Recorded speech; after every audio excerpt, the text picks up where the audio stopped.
कुठं दिसतोय?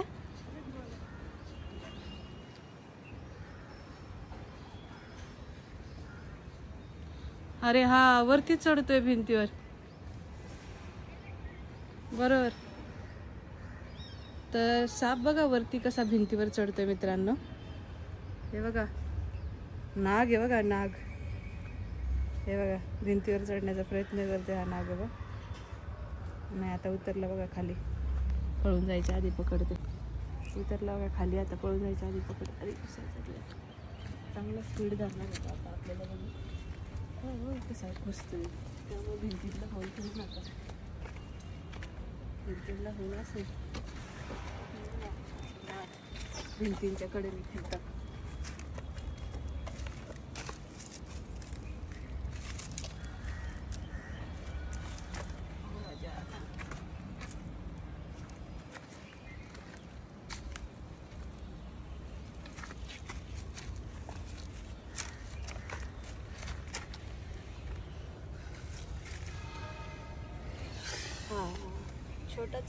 छोटाच आहे पण नाग विषारी.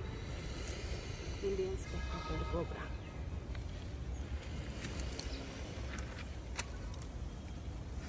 साप जास्त करून भिंतींच्या कडेने फिरत असतात मित्रांनो. आणि हातात नाग आहे. विषारी बिनविषारी सगळे साप. नाग ओळखणं फार सोपं आहे. दरवेळेसाठी काही विशेष ओळख सांगत नाही तुम्हाला. त्यावेळेस एवढं सांगेल की पावसाळा चालू झालाय, त्याच्यामुळे आपल्या घराच्या आजूबाजूला अडचण, पालापाचोळा, कचरा किंवा कसल्याही वस्तू साठवून ठेवू नका, जेणेकरून त्याच्यामध्ये साप येऊन लपतील. सापांच्या बिळात पाणी गेलं, साप बाहेर पडतात, कोरड्या जागा शोधतात आणि तिथे जाऊन लपतात. चला पॅक करून घेते जास्त वेळ न लावता. आधी कोणत्या दगडाखाली होता दादा? 8 वाजल्यापासून आहे. फिरतोय का? 8 वाजता. बर. बाजूलाच घर आहे. इकडे सोसायटी पण आहे. लहान मुलं खेळत असतात सारखी. विषारी असल्यामुळे आपल्याला याला रेस्क्यू करावं लागतं.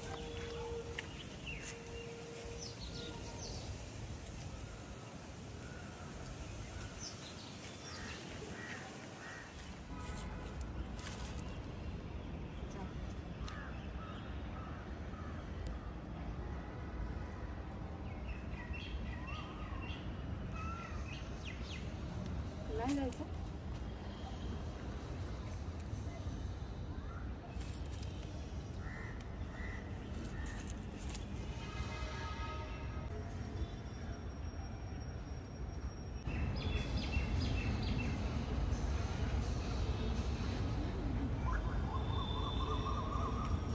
कुठलाही मंत्र वगैरे काही नसतं. साप पकडण्यासाठी टेक्निक असतात.